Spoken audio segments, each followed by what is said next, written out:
só na página 40. Vamos lá, então. Bem, quando a gente está falando de subespaço vetorial, né, lembrando que é a base para operadores também, e todas as condições de vetores próprios, valores próprios, diagonalização, etc. A gente pode ter situações onde algo, uma regra, não é um subespaço vetorial. Essa aqui, por exemplo, não é um subespaço vetorial. Exemplo 43. E tem algo que já indica isso, que é esse x ao quadrado aqui. De modo geral, quando tu tens alguma condição que envolve quadrado, ou de modo geral, envolve algo que não é linear, pode ter um indício de que isso que tu estás tratando não é um subespaço vetorial, não é uma operação linear, e por aí vai. Justamente a matéria se chama álgebra linear, né? Se chama operação linear porque a gente precisa de elementos lineares. E o x² não é linear, é quadrático. Né? Então, de fato, não vai passar naquelas duas regrinhas que a gente conversou. Né? Por exemplo, aqui, ele pega dois vetores que fazem parte desse espaço. Né? Porque se a regra do espaço é tu teres um valor de x e o teu y ser o valor do x ao quadrado, o vetor o 1, ele faz parte desse espaço, porque 1 ao quadrado é 1. E o vetor 2 e 4 também, porque 2 ao quadrado é 4. Então, por hora, tu tens dois vetores que fazem parte desse espaço, porque fazem parte dessa regra, né? Seguem a regra. Mas a gente estava a conversar nas últimas aulas aí que para ser um espaço, a soma de dois vetores que fazem parte desse espaço também tem que fazer parte do espaço. Né? Então, no caso, se a gente somar esses dois vetores aqui, essa soma também teria que corresponder à regra. Mas não vai corresponder à regra, porque a soma ficou 3 e 5. E 5, por sua vez, não é 3 ao quadrado. Né? Se a regra é sempre esse segundo número ser o quadrado do primeiro, aqui não está batendo a regra. Né? Teria que ter sido 9 aqui, por exemplo. Não é, né? Então, por isso que isto aqui não é um subespaço vetorial, tá bom? É um modo de tu avaliares isso, né, de rapidamente se algo, uma regra é subespaço ou não, é ter esses elementos de ordem maior que 1, de grau maior que 1. Se tivesse, por exemplo, x vezes y também, não seria. Por aí vai. Aqui, por exemplo, é um subespaço vetorial, porque mantém uma linearidade. O y é igual a 2x, não é igual a 2x ao quadrado, por exemplo. Daí recomendo, né, que tu proves esses aqui quando tiveres tempo, que é muito importante saber subespaço vetorial para entenderes o resto da matéria aí. Muito bem. Bem, ele vai falar alguma coisa aqui sobre outros espaços, né? A gente ignora. Interseção de dois subespaços vetoriais é importante, né? Porque tu tens esse conceito de interseção que vai ser bem útil. Interseção é aquilo que segue a regra de dois espaços ao mesmo tempo. Então, aqui nós temos um espaço que a regra é essa, um outro espaço que a regra é essa. A interseção são os vetores que fazem parte desse e desse ao mesmo tempo. Então é um espaço, tu podes imaginar, né, bem restritivo. Espaço que tem uma regra bem dura, assim, específica. E para obter isso, basicamente, tu tem que somar as duas regras, tá? Se tu somares as duas regras, resolver um sistema na prática que envolve as duas regras, tu vai ter a interseção. Igual os sisteminhas que a gente resolve lá no high school, né? Só que aqueles sisteminhas do high school normalmente era XY só. Aqui tu tens mais letras às vezes. Né? Sistemas lineares aparecem com alguma frequência também nas tuas listas aí de exercícios. O problema é que as tuas listas de exercícios, elas estão assim num nível meio alto. Então, esses que eu estou mostrando aqui são um pouco mais fáceis para tu ir entendendo a matéria, tá? Se a gente começar lá pelas tuas listas, vai ser meio complicado, não vai dar para entender muita coisa, não. Muito bem. Então, agora, esse assunto aqui é muito importante, combinação linear, porque é com ele que tu vai conseguir definir dimensão de transformação, de operação linear, dimensão de subespaço, É com ele que tu vai conseguir encontrar um núcleo de um subespaço, de uma transformação, e entre outras coisas muito importantes. Combinação linear é muito importante. Bem, o que é combinação linear na prática? Tu conseguires escrever um vetor como a soma de outros vetores. Então, a gente faz combinação linear o tempo todo na matemática. A gente pode escrever o número 5, por exemplo, como a combinação do número 1 e do 4, do 2 e do 3, e assim vai. E o mesmo pode ser feito com vetores. Né? Por exemplo, aqui, ó, esse vetor, 10 e 16, ele pode ser escrito como uma combinação linear desses dois vetores aqui. Mas não uma soma direta. Perceba que tu tens que multiplicar o primeiro aqui por 4 e o segundo por 2. E aí somar. Se tu fizeres isso, multiplicar esse aqui por 4, esse aqui por 2 e somar, tu vai ter o vetor 16, 10, 16. Ok? Então, de modo geral, né, tu pode dizer o seguinte, que o vetor 10, 16 é a combinação linear do V1 e do V2. Pronto, o vetor V é a combinação linear do V1 e do V2. Porque tu consegue escrever o vetor V como uma combinação de múltiplos do V1 e do V2. Perfeito. Muito bem. Na álgebra linear é importante tu saber se um conjunto de vetores ele pode ser escrito como combinação um do outro. É isso que a gente chama de linearmente independente e linearmente dependente. Tem muito problema que se resolve descobrindo isso. Se os vetores eles são LI ou LD. Tu deve ter escutado isso na aula. A tua aula é em português ou é em inglês? Português? Não escutei. Pode falar de novo? Sim. Poxa, justamente quando eu te perguntei as coisas, estão falando ainda. Então é em português, é isso? Sim. Perfeito. Então provavelmente tu escutou eles falando LI e LD, né? Linearmente independente e linearmente dependente. Então é o que nós temos aqui. Bem, olha só o que o exemplo 55 pede, né? Verifique se esse vetor aqui ele pode ser escrito como uma combinação desses outros três vetores. Bem, como é que a gente pode descobrir isso, né? O modo mais direto é resolvendo matriz, um sistema matricial, tá bom?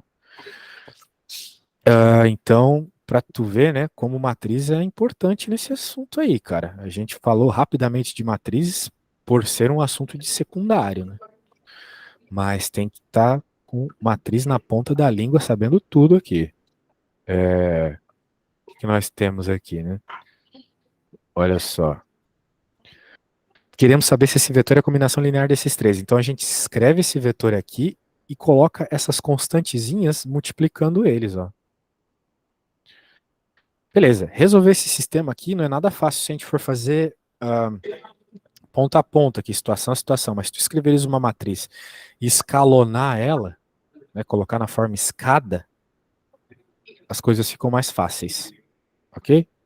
Então é isso que ele não está a mostrar aqui, mas a gente pode fazer, né? Na nossa primeira aula, eu acho, a gente fez bastante isso, escalonamento de matrizes. Eu não vou fazer isso agora, né, porque custa muito tempo, mas se tu quiseres depois provar isso, né, escalonar, que nem a gente fez na primeira aula, né, fazendo esses terminhos aqui ficarem zero, né, mais a zero, transformar numa triangular inferior, né, tu podes fazer depois como treino. Muito bem. Pra gente não perder tempo. Não é uma perda de tempo, mas a gente tem muita matéria para ver, né? E é isso. Por meio dessa conta ali que tu vai fazer lá, tu encontrarias que de fato dá para escrever esse vetor aqui como uma combinação linear desses três. Se tu tiveres o A igual a 3 meios, o B igual a meio e o C igual a 1. Então, tu conclui o seguinte, os vetores, os quatro vetores juntos, eles são LD, linearmente dependentes, porque é possível tu escrever um deles como a combinação dos outros. Mas, se tu tiveres só três deles, por exemplo, o V1, o V2 e o V3, eles são LI, linearmente independentes. Por quê? Porque é impossível escrever um vetor com uma combinação linear dos outros dois. É impossível, não tem como. Independente da combinação de letras que tu coloque lá, não tem como escrever, por exemplo, o V1 como combinação linear do V2 e do V3. É impossível. Então, eles são o que a gente chama de vetores LI, linearmente independentes. E, novamente, saber se a combinação de vetores é linearmente independente ou não é importante para construir, por exemplo, a base do teu subespaço, ou descobrir qual é a imagem dele. Coisas assim vão aparecer com muita frequência quando tu estiveres trabalhando álgebra linear. Então é isso. Quando tu fizeres aquela conta lá e a única forma de tu obter, né? Olha só, para provar, né? Como é que tu faz? Para provar que um sistema é linearmente independente ou não, tu escreve uma combinação linear deles e diz que é zero.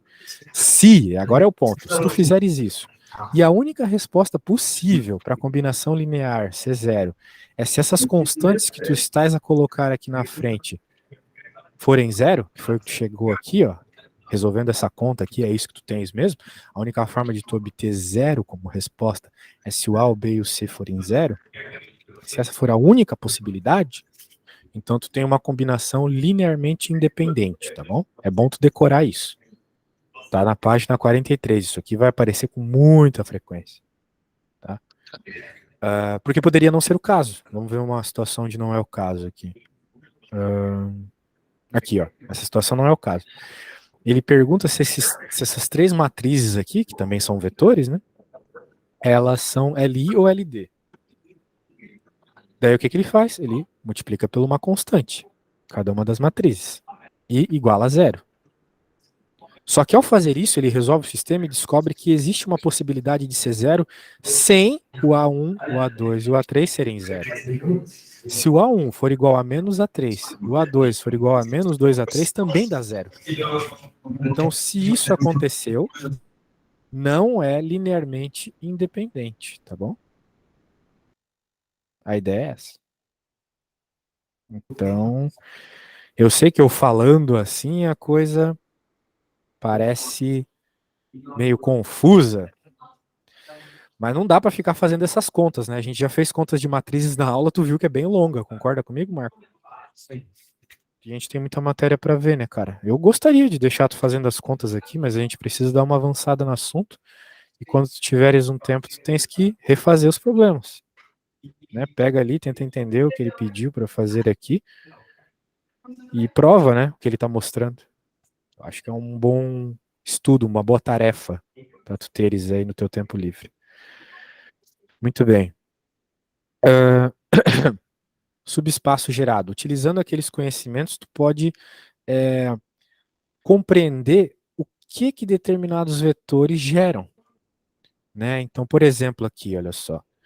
Dois vetores distintos, bem distintos, LI, eles por serem linearmente independentes, geram todo o espaço vetorial R2, né? Todo o plano cartesiano que a gente está acostumado a fazer conta na matemática. Bem, como é que eu sei isso? Porque eu consigo fazer essa continha boba aqui, olha só. Eu consigo escrever um vetor genérico xy com uma combinação linear aqui do vetor i com o vetor j. E o mesmo pode ser feito com qualquer outros vetores que sejam LI também. Sempre consegue construir o R2 dessa forma. Tá bom? Então, tu podes fazer isso quando tu quiseres, beleza? Resumindo esse assunto todo aqui, para não precisar ficar passando tudo isso. É bom que eu estou gravando e tu podes anotar aí também se tu quiser. Se tu tiveres vetores LI, a quantidade de vetores LI que tu tens vai ser a dimensão do espaço que tu está tratando.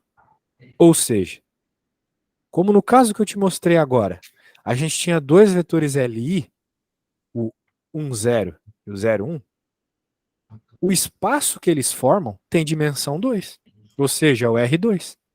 Se tu tivesse três vetores LI, por exemplo, o vetor 1, 0, 0, o vetor 0, 1, 0 e o vetor 0, 0, 1, como eles são três vetores e eles são LI, eles formam um espaço de três dimensões, o R3. E assim vai, né? Se tu quisesse o R4, mesma coisa. Por aí vai. Então, resumidamente, tudo que está nessas 5 páginas aqui é isso. Agora, Tem umas continhas ali para entender melhor. Eventualmente a gente pode fazer. Muito bem, vamos continuando aqui. Soma de subespaços. Quando a gente viu interseção, a gente estava pegando só aquilo que fazia parte dos dois subespaços ao mesmo tempo. Como a gente está falando de soma aqui, a gente quer os dois juntos. Quem faz parte de um e quem faz parte do outro. Não só a interseção. Um exemplo disso, né, tem muito naquelas cadeiras de probabilidade, né, quando ele começa a juntar, ou de contagem, né, que ele começa a juntar grupos. Por exemplo, digamos que tu faça uma pesquisa numa sala de 40 alunos e tu tens ali que 20 jogam vôlei, 30 jogam futebol. Se 20 jogam vôlei e 30 jogam futebol, né, isso é a soma, né? Porque tu tá pegando as pessoas que jogam ou vôlei ou futebol. São os 40 da turma. Mas se 20 jogam vôlei e 30 jogam futebol, significa que tem 10 alunos que jogam os dois ao mesmo tempo, vôlei e futebol. Porque tu não tem 50 alunos da turma, 20 mais 30, tu tem 40. Então, obrigatoriamente, tem uma turminha lá que tá na interseção. 10, né, esses 10 ali da diferença, né, são os que jogam os dois espaços ao mesmo tempo. Quando a gente estava falando de interseção antes, era isso, era esses 10, aqueles que seguem as duas regras. Agora, soma de subespaços é pegar os dois subespaços juntos ao mesmo tempo. Então é isso, por exemplo, aqui, ó, se uma regra de um subespaço é ter todo mundo zero aqui embaixo e a outra é ter todo mundo zero aqui em cima, então os dois subespaços juntos é ninguém ser zero, olha só. Porque tu, né, tu tens aqui livre e aqui livre, tu juntou os dois, virou um subespaço total aqui, né, das matrizes 2 por 2. Ok? Então tu tá ignorando ali aquela regra boba do zero. Basicamente é isso. Né? Tu tá pegando todo mundo que joga vôlei e futebol. Ignora os detalhes. Subespaço é isso, beleza? Novamente, né? Continhas aqui que eu não quero abordar no momento porque elas são muito parecidas com as contas que a gente passou a aula toda passada fazendo. Agora aqui não tem como fugir. Base e dimensão. Aqui a gente vai ter que parar um pouco e fazer conta. Vamos entender aqui o que é uma base. Né? Tu deve ter escutado muito isso, teu professor falando na sala. A base do subespaço. Né? Calcule uma base para essa transformação, para esse operador. Pois é, tem muito disso, tá? O que é uma base, né? São os vetores que descrevem o teu subespaço, que descrevem a regra do teu subespaço. O bonito da álgebra linear é que tu consegue descrever qualquer situação com vetores, não precisa ficar escrevendo regras matemáticas e tal.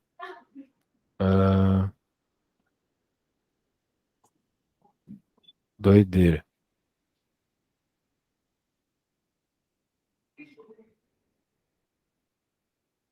Vamos lá, vamos lá. Deixa eu colocar aqui o seguinte. Deixa eu te mostrar aqui o seguinte, né? Então, para ser uma base, primeira regra, primeira lei, tem que ser linearmente independente. É o que a gente estava conversando aqui, de certa forma já. Para ser uma base de subespaço, tem que ser linearmente independente. E para ser também a base, tem que gerar todo o espaço que tu estás trabalhando. Que nem aquele vetor 1, 0 e 0, 1 que a gente estava conversando. Eles eram linearmente independentes e formavam todo o R2. Olha só como as coisas se encaixam, né, Marco? É uma pena que, claro, eu tenho que passar matéria aqui que isso que a gente falou hoje já são 10 horas na faculdade, né? Mas infelizmente, né? Mas as coisas elas se encaixam muito bem, né? Isso que é o bonito aqui. Então, se tu pegar para fazer as tarefinhas, vai ser show. Olha só, isso aqui é uma base do R2. Por quê? Porque são dois vetores linearmente independentes. Então, eles formam todo o R2. Que nem o 1, 0 e o 0, 1. Eles vão formar todo o R2. Com uma combinação linear desses dois vetores, tu consegue descrever qualquer vetor que tu queiras. Qualquer um. É isso que ele mostra nessa conta aqui, olha só. Que qualquer vetor que tu queiras pode ser escrito como um A que multiplica o 1, 1, mais um B que multiplica o menos 1, 0. Beleza? É isso.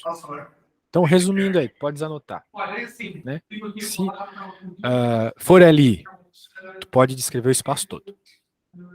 E gerar, né, o espaço todo, tu pode escrever qualquer vetor que está dentro desse espaço. Isso que é o bonito aqui.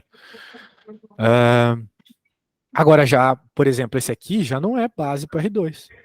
Por quê? Porque esses dois vetores não são LI. Concorda comigo que eles não são linearmente independentes? Certo. Como é que eu posso escrever esse vetor 0, 2 usando esse vetor 0,1 aqui, tu sabes como? Como escrever um vetor 0,2? Como é que eu posso escrever o vetor 0,2 usando o vetor 0,1? Multiplicar por 2. Vetor 1 multiplicar. Perfeito, isso mesmo. O que tu acabou de fazer foi uma combinação linear. Tu escreveu o vetor 0,2 como combinação linear do 0,1. Porque tu multiplicou o 0,1 vezes 2. Ficou igual ao 0,2. Perfeito. Isso que tu fez foi uma combinação linear. Então o que acontece, né, é que o que tu acabou de fazer, né, demonstra que é impossível escrever todo o espaço R2 com esses dois vetores. Primeiro porque eles são combinação linear um do outro. E segundo porque do jeito que tá, né, vai ser sempre zero aqui. Então tu não vai conseguir escrever os vetores em X, né?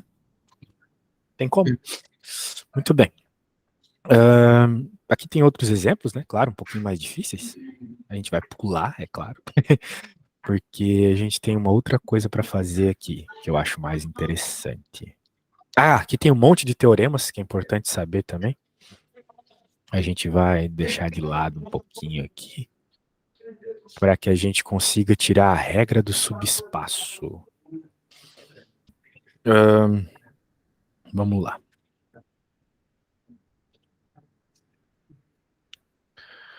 Deixa eu ver, eu quero chegar naquela parte legal lá. Mudança de base. Não, não é mudança de base que eu quero ainda. Deixa eu ver, eu acho que estava por aqui. Então, pulei demais.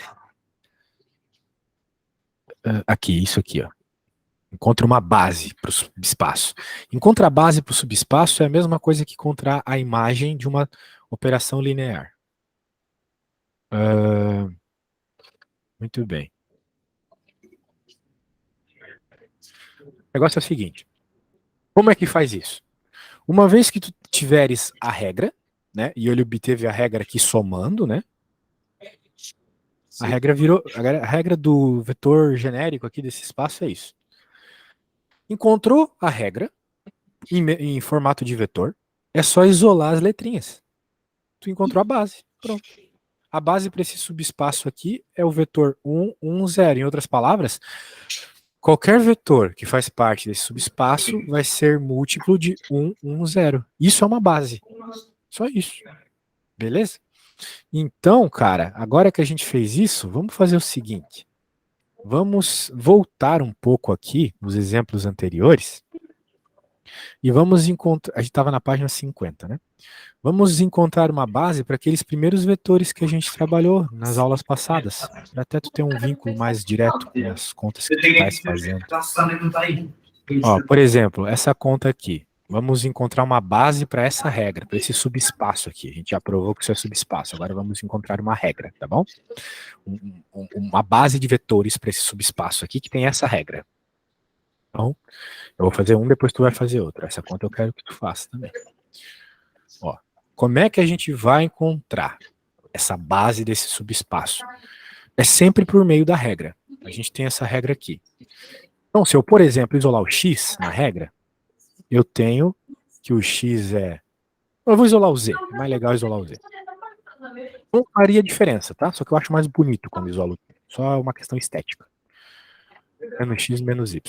Tudo bem? Só isolei o z. Alguma dúvida? Então agora eu posso, note, escrever um vetor genérico aqui desse espaço como x, y, e no lugar do z eu coloco o que eu acabei de encontrar. Menos x menos y. Alguma dúvida? Não? Tá bom, ó, tô pondo fé que você tá entendendo. E agora olha só o que eu vou fazer para tirar a base. A base, lembrando, são vetores que descrevem o espaço. Que pela sua combinação linear tu consegue escrever qualquer vetor que faz parte desse espaço. A única coisa que eu preciso fazer é isolar as letras.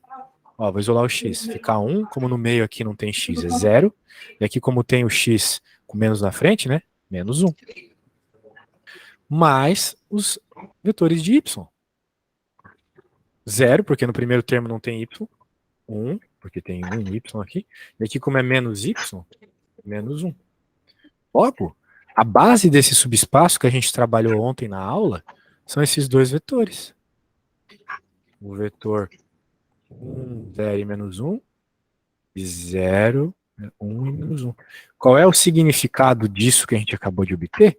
Que qualquer vetor que faz parte desse subespaço aqui é combinação linear desses dois vetores. Ok? Essa é a consequência. Então, um dia se te disserem, ó, me descobre se esse vetor que eu estou te mostrando aqui faz parte desse subespaço. Uma forma de descobrir isso é fazer a combinação linear desses dois e ver se surge esse vetor que estão te perguntando. Tá bom? Agora é a tua vez. Agora é a sua vez. Vamos pegar aqui uma regrinha. Essa regrinha aqui. Cadê? Pô, a gente fez um ontem, além deste. Acho que eu bolei da minha cabeça um, né? Tem isso também. Deixa eu pegar lá aquele que eu bolei da minha cabeça aqui na nossa conversa. Aqui, era esse aqui. Ó, a gente fez a conta que tinha roxo, verde, tinha um monte de coisa, lembra? Com esse vetor que eu vou colocar aqui na tela agora. Tá bom? Então eu quero que tu faça a mesma coisa que eu fiz nesse problema.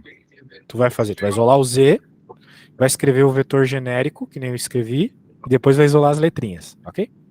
Para encontrar a base do subespaço.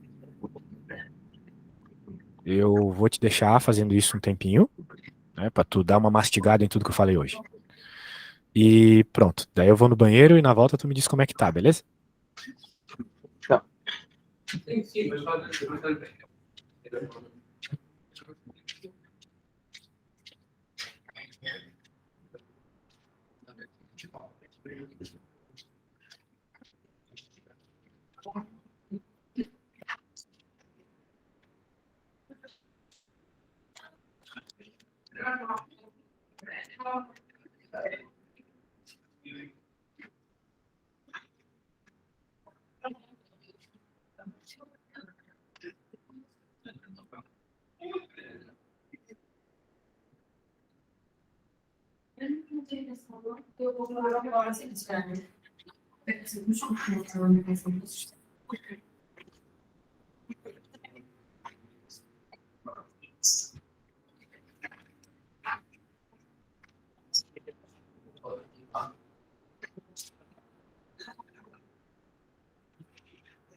Mas eu vou confirmar isso quando encontrar o texto. Tem que fazer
Bom.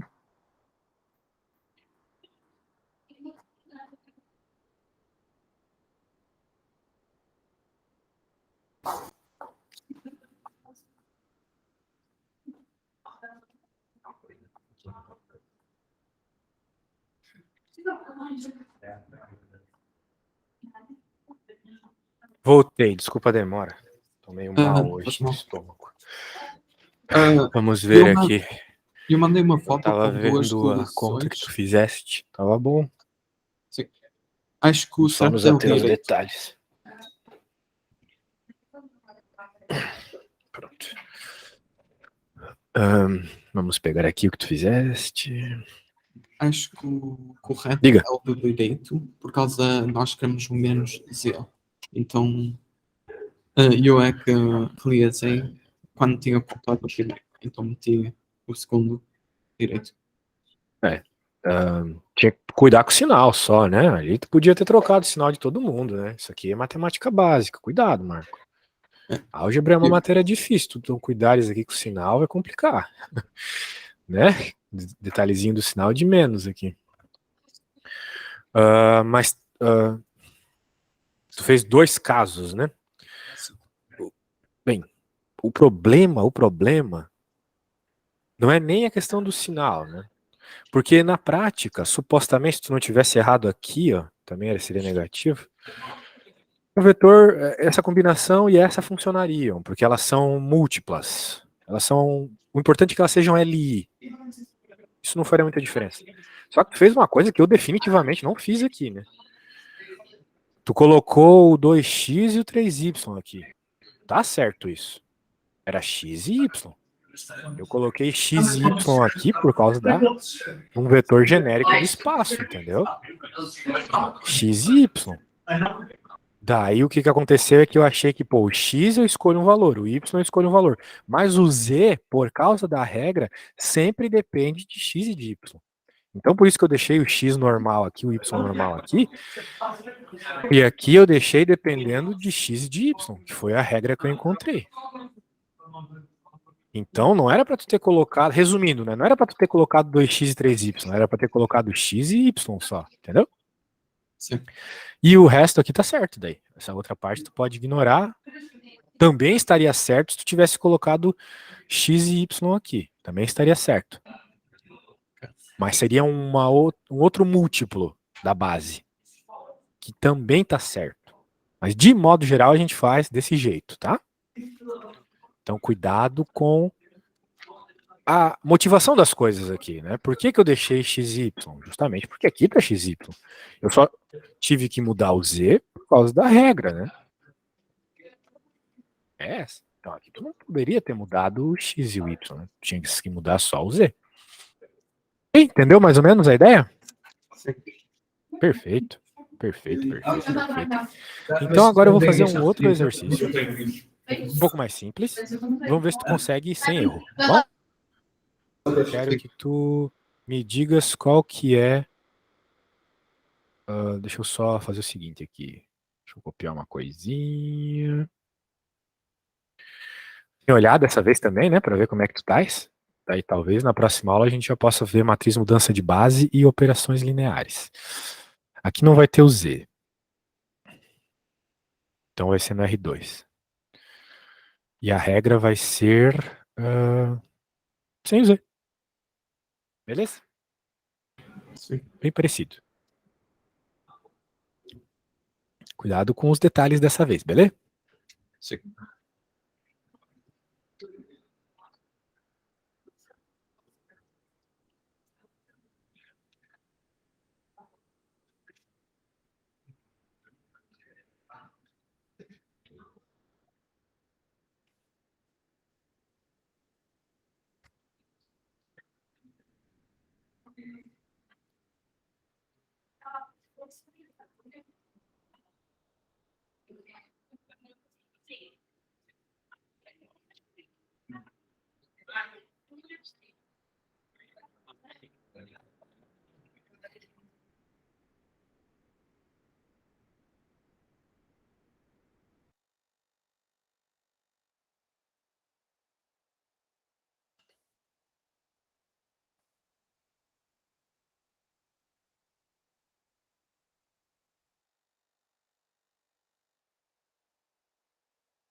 Já mandei.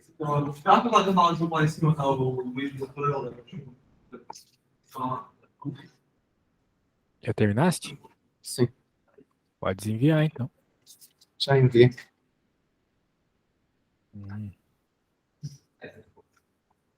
Não vamos ver. não sabia se era para fazer o Y ou o X. Então fiz os dois. Tanto faz. É. Na realidade, tanto faz. Vamos ver o que tu fizeste. Tu isolou o Y. Daí ficou x menos x. E tu conseguiu tirar que a base é simplesmente o vetor 1 menos 1. Pronto, perfeito. Conseguiu fazer a conta. Claro que essa conta ela é mais simples, né? Mas pronto, tu entendeu a lógica já. Quando tu queres achar a base de uma transformação, tu simplesmente isola, né? Deixa de alguma forma isolado, né, ali os componentes da transformação para conseguires descrever o vetor que controla essa transformação. Então, resumindo o que tu obtiveste ali, tu encontrou que qualquer vetor que faça parte desse subespaço, ele é um múltiplo, né, daquilo, do 1 menos 1. Então é isso. Por isso que outra resposta também está certa, aquela outra que tu fez. Também está certa. Porque se um vetor é múltiplo do 1 menos 1, ele também é múltiplo do menos 1, 1. Só que é um múltiplo negativo. Porque um é um negativo do outro. Os dois são múltiplos, né? Então por isso que as duas respostas estão certas. As duas respostas descrevem todo esse subespaço aí. Ok? Então tá bom. Eu só quero mostrar o que a gente vai ver na aula que vem. Deixa eu abrir a apostila então, porque eu acho que já deu de conteúdo, muita coisa para uma aula só. Beleza. Deixa eu voltar lá para a página 50. Isso aqui é Normalmente, a álgebra linear tem 3 provas, né? O que a gente viu já dá a primeira prova da matéria. Ou seja, 20 horas de conteúdo. Beleza. Deve vir isso aqui, mudança de base, que também faz parte ali do que tu precisas, de acordo com os PDFs que tu me enviou. Mudança de base é o seguinte, resumindo, tu tens um espaço que é descrito por uma determinada quantidade de vetores. Por exemplo, R2 pode ser descrito pelo 1, 0 e o 0, 1, como a gente viu hoje, por sinal. Só que, como a gente viu, também é possível descrever outros vetores LI que são 2 vetores, ou seja, formam o R2 todo. Resumindo, é possível escrever o R2 por meio de vetores diferentes do 1, 0, 0, 1, da base canônica. Só que, quando tu escreve um vetor numa base, ele é escrito de uma forma diferente em outra base. Então, o que a gente pode fazer é uma espécie de matriz que converte de uma base para outra. E é isso que a gente vai aprender na próxima aula. Isso aí é meio treta, meio complicado, que envolve umas continhas meio longas aqui, mas é muito importante. Encontrar a matriz mudança de base aparece o tempo todo. O tempo todo. Daí a inversa, fazer uma inversibilidade e a gente chega na 8ª lista de exercícios. Tá bom? Então eu acho que para a próxima aula a gente vai ver a matriz mudança de base, fazer alguns exercícios dessa lista, para na outra aula começar as transformações lineares, que lá no teus slides está chamando de operações lineares, tá bom? Então, né, bastante conta aí pra gente fazer. Beleza? Sim. Então tá bom, meu querido. Até amanhã. Tchau, valeu. Tchau.